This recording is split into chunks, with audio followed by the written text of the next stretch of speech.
ओम शांति। दिनांक 17 दिसंबर 2024। बाप दादा के साकार मधुर महावाक्य। मीठे बच्चे, तुम बाप के पास आए हो अपना सौभाग्य बनाने। परम सौभाग्य उन बच्चों का है जिनका ईश्वर सब कुछ स्वीकार करता है। प्रश्न: बच्चों की किस एक भूल से माया बहुत बलवान बन जाती? उत्तर: बच्चे भोजन के समय बाबा को भूल जाते हैं। बाबा को ना खिलाने से माया भोजन खा जाती, जिससे वह बलवान बन जाती है, फिर बच्चों को ही हैरान करती है। यह छोटी सी भूल माया से हार खिला देती है। इसीलिए बाप की आज्ञा है, बच्चे याद में खाओ, पक्का प्रण करो तुम्ही से खाऊं। जब याद करेंगे तब वह राजी होगा। गीत है, आज नहीं तो कल बिखरेंगे यह बादल। ओम शांति।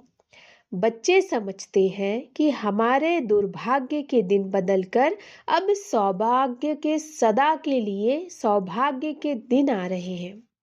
नंबरवार पुरुषार्थ अनुसार भाग्य बदलते ही हैं। स्कूल में भी भाग्य बदलते रहते हैं ना, अर्थात ऊंच होते जाते हैं। तुम अच्छी रीति जानते हो, अब यह रात खत्म होने वाली है। अब भाग्य बदल रहा है। ज्ञान की वर्षा होती रहती है। सेंसिबल बच्चे समझते हैं, बरोबर दुर्भाग्य से हम सौभाग्यशाली बन रहे हैं, अर्थात स्वर्ग के मालिक बन रहे हैं। नंबरवार पुरुषार्थ अनुसार हम अपना दुर्भाग्य से सौभाग्य बना रहे हैं। अब रात से दिन हो रहा है। यह तुम बच्चों बिगर कोई को पता नहीं है। बाबा गुप्त है तो उनकी बातें भी गुप्त हैं। भल मनुष्यों ने बैठकर सहज राजयोग और सहज ज्ञान की बातें शास्त्रों में लिखी हैं, परंतु जिन्होंने लिखा वह तो मर गए। बाकी जो पढ़ते हैं वह कुछ समझ नहीं सकते, क्योंकि बेसमझ है। इतना फर्क है। तुम भी नंबरवार पुरुषार्थ अनुसार समझते हो। सभी एक रस पुरुषार्थ नहीं करते। दुर्भाग्य किसको, सौभाग्य किसको कहा जाता, यह सिर्फ तुम ब्राह्मण ही जानते हो। और तो सभी घोर अंधियारे में है। उनको जगाना है समझाकर। सौभाग्यशाली कहा जाता है सूर्यवंशियों को। 16 कला संपूर्ण वही है। हम बाप से स्वर्ग के लिए सौभाग्य बना रहे हैं। जो बाप स्वर्ग रचने वाला है। अंग्रेजी जानने वालों को भी तुम समझा सकते हो, हम हेवनली गॉड फादर द्वारा हेवन का सौभाग्य बना रहे हैं। हेवन में है सुख, हेल में है दुख। गोल्डन एज माना सतयुग सुख, आयरन एज माना कलयुग दुख। बिल्कुल सहज बात है। हम अभी पुरुषार्थ कर रहे हैं। अंग्रेज, क्रिश्चियन आदि बहुत आएंगे। बोलो, हम अब सिर्फ एक ही हेवनली गॉड फादर को याद करते हैं, क्योंकि मौत सामने खड़ा है। बाप कहते हैं, तुमको मेरे पास आना है। जैसे तीर्थों पर जाते हैं ना। बौद्धियों का अपना तीर्थ स्थान है, क्रिश्चियन का अपना। हर एक की रस्म रिवाज अपनी होती है। हमारी है बुद्धि योग की बात। जहां से पाठ बजाने आए हैं वहां फिर जाना है। वह है हेवन स्थापन करने वाला गॉड फादर। उसने हमको बताया। हम आपको भी सच्चा पथ अर्थात रास्ता बतलाते हैं। बाप गॉड फादर को याद करो तो अंतमति सो गति हो जाएगी।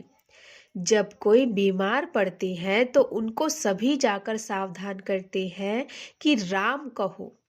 बंगाल में जब कोई मरने पर होता है तो गंगा पर ले जाते हैं, फिर कहते हैं हरि बोल हरि बोल, तो हरि के पास चले जाएंगे, परंतु कोई जाता नहीं है। सतयुग में तो कहेंगे नहीं कि राम राम कहो या हरि बोल कहो। द्वापर से फिर यह भक्ति मार्ग शुरू होता है। ऐसे नहीं, सतयुग में कोई भगवान या गुरु को याद किया जाता है, वहां तो सिर्फ अपनी आत्मा को याद किया जाता है। हम आत्मा एक शरीर छोड़ दूसरा लेगी, अपनी बादशाही याद पड़ती है। समझते हैं हम बादशाही में जाकर जन्म लेंगे। यह अब पक्का निश्चय है, बादशाही तो मिलनी ही है ना। बाकी किसको याद करेंगे अथवा दान पुण्य करेंगे। वहां कोई गरीब होता ही नहीं जिसको बैठ दान पुण्य करे। भक्ति मार्ग की रस्म रिवाज अलग, ज्ञान मार्ग की रस्म रिवाज अलग है। अभी बाप को सब कुछ दे 21 जन्म का वर्षा ले लिया, बस फिर दान पुण्य करने की दरकार नहीं। ईश्वर बाप को हम सब कुछ दे देते हैं, ईश्वर ही स्वीकार करते हैं। स्वीकार ना करें तो फिर देवें कैसे? ना स्वीकार करें तो वह भी दुर्भाग्य है। स्वीकार करना पड़ता है ताकि उनका ममत्व मिटे। यह भी राज तुम बच्चे जानते हो। जब जरूरत ही नहीं होगी तो स्वीकार क्या करेंगे? यहाँ तो कुछ इकट्ठा नहीं करना, यहाँ से तो ममत्व मिटा देना पड़ता है। बाबा ने समझाया है, बाहर कहाँ जाते हो तो अपने को बहुत हल्का समझो। हम बाप के बच्चे हैं, हम आत्मा रॉकेट से भी तीखी है। ऐसे देही अभिमानी हो, पैदल करेंगे तो कभी थकेंगे नहीं, देह का भान नहीं आएगा, जैसे कि यह टांगे चलती नहीं। हम उड़ते जा रहे हैं। देही अभिमानी हो तुम कहाँ भी जाओ।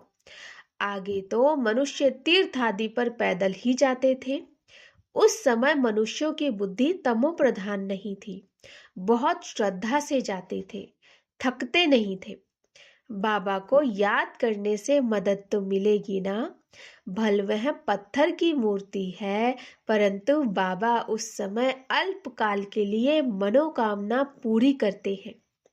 उस समय रजो प्रधान याद थी तो उससे भी बल मिलता था, थकावट नहीं होती थी। अभी तो बड़े आदमी झट थक जाते। गरीब लोग बहुत तीर्थों पर जाते हैं, साहूकार लोग बड़े भपके से घोड़े आदि पर जाएंगे, वह गरीब तो पैदल चले जाएंगे। भावना का भाड़ा जितना गरीबों को मिलता है उतना साहूकारों को नहीं मिलता। इस समय भी तुम जानते हो बाबा गरीब निवास है, फिर मूंझते क्यों हो, भूल क्यों जाते हो? बाबा कहते हैं तुमको कोई तकलीफ नहीं करनी, सिर्फ एक साजन को याद करना है। तुम सभी सजनिया हो तो साजन को याद करना पड़े। उस साजन को भोग लगाने के बिना खाने में लज्जा नहीं आती। वह साजन भी है, बाप भी है। कहते हैं मुझे तुम नहीं खिलाएंगे, तुमको तो हमें खिलाना चाहिए ना।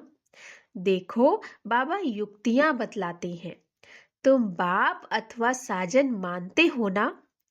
जो खिलाता है पहले तो उनको खिलाना चाहिए। बाबा कहते हमको भोग लगाकर हमारी याद में खाओ, इसमें बड़ी मेहनत है। बाबा बार बार समझाते हैं, बाबा को याद जरूर करना है। बाबा खुद भी बार बार पुरुषार्थ करते रहते हैं। तुम कुमारियों के लिए तो बहुत सहज है, तुम सीढ़ी चढ़ी ही नहीं हो।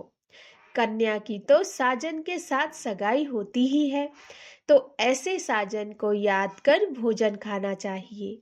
उनको हम याद करते हैं और वह हमारे पास आ जाते हैं।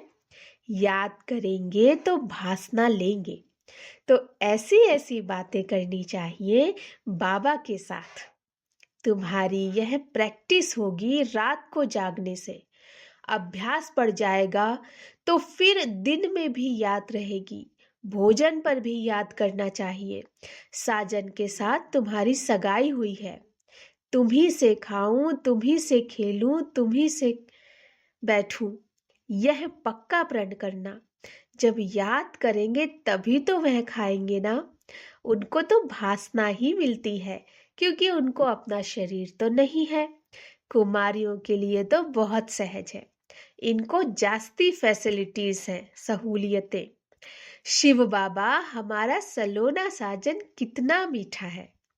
आधा कल्प हमने आपको याद किया है, अभी आप आकर मिले हो। हम जो खाते हैं आप भी खाओ। ऐसे नहीं, एक बार याद किया बस, फिर तुम खुद खाते जाओ। उनको खिलाना भूल जाओ। उनको भूलने से उनको मिलेगा नहीं। चीजें तो बहुत खाते हो, खिचड़ी खाएंगे, आम खाएंगे, मिठाई खाएंगे।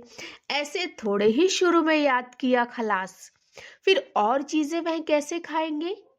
साजन नहीं खाएंगे तो माया बीच में खा जाएगी, उनको खाने नहीं देगी।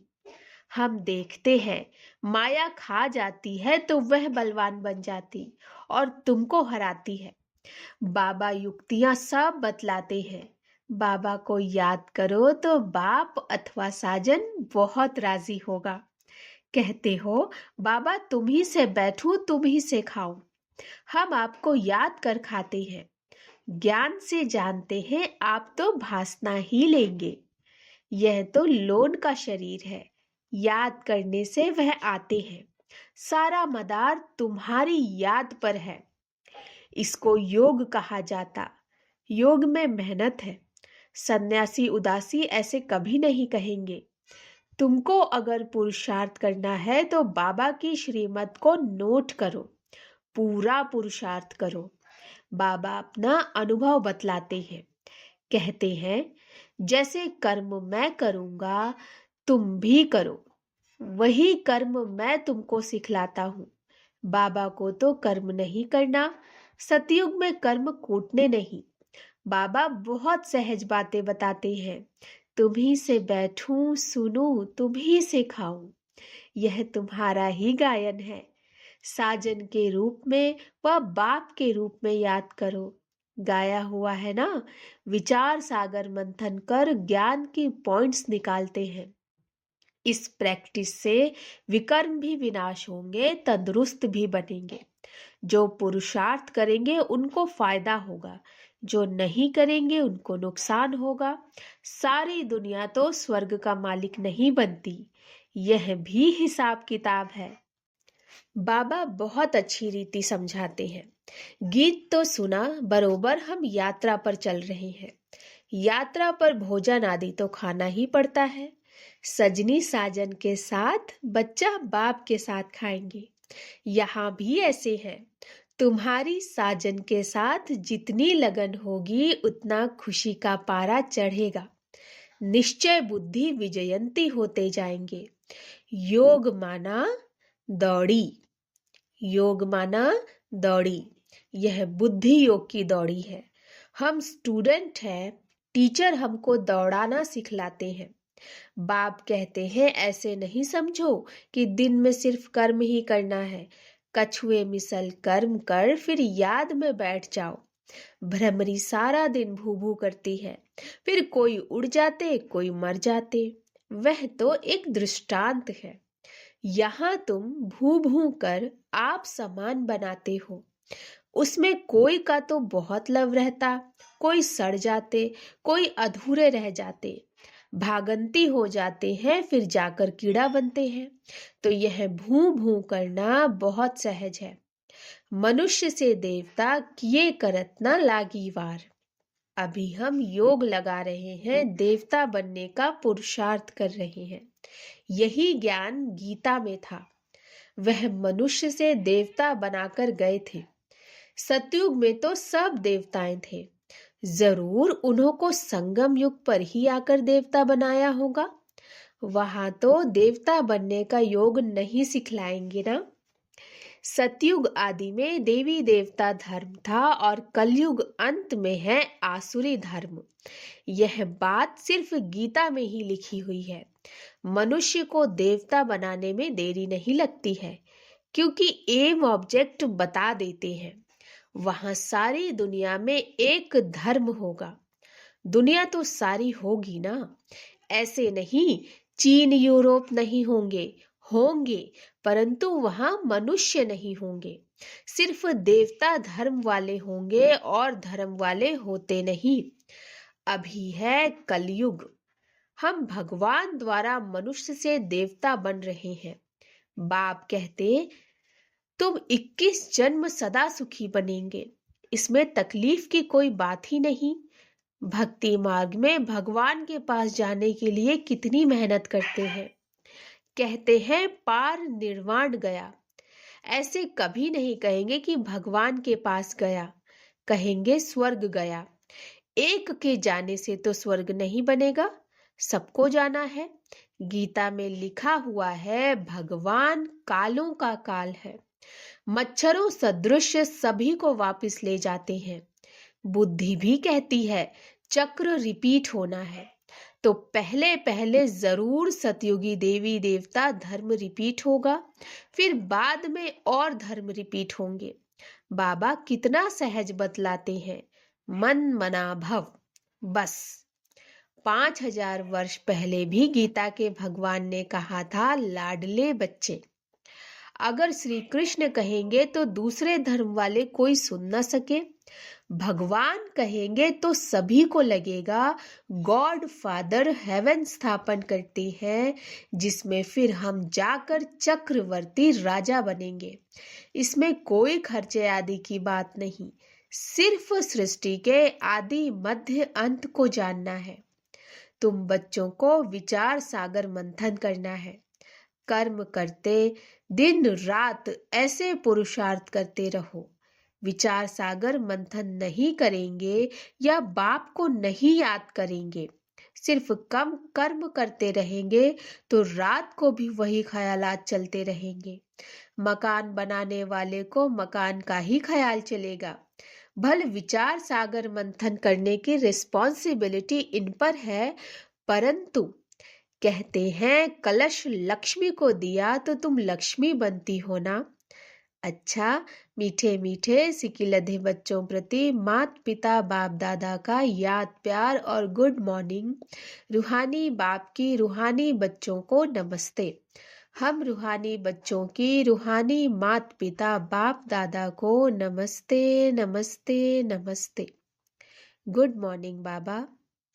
धारणा के लिए मुख्य सार, श्रीमत को नोट कर पुरुषार्थ करना है। बाप ने जो कर्म करके सिखाया वही करने हैं। विचार सागर मंथन कर ज्ञान की पॉइंट्स निकालनी है। दूसरा, अपने आप से प्रण करना है कि हम बाप की याद में ही भोजन खाएंगे।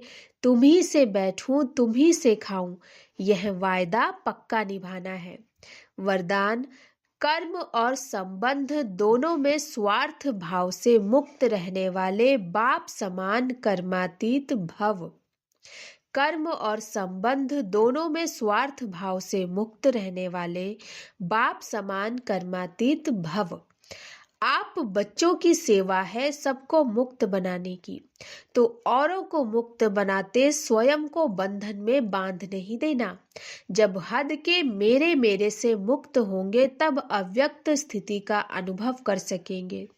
जो बच्चे लौकिक और अलौकिक कर्म और संबंध दोनों में स्वार्थ भाव से मुक्त हैं, वही बाप समान कर्मातीत स्थिति का अनुभव कर सकते हैं। तो चेक करो कहां तक कर्मों के बंधन से न्यारे बने हैं। व्यर्थ स्वभाव संस्कार के वश होने से मुक्त। स्लोगन, जो सरल चित्त और सहज स्वभाव वाले हैं वही सहज योगी भोलानाथ के प्रिय हैं। जो सरल चित्त और सहज स्वभाव वाले हैं वही सहज योगी भोलानाथ के प्रिय हैं। अच्छा, ओम शांति।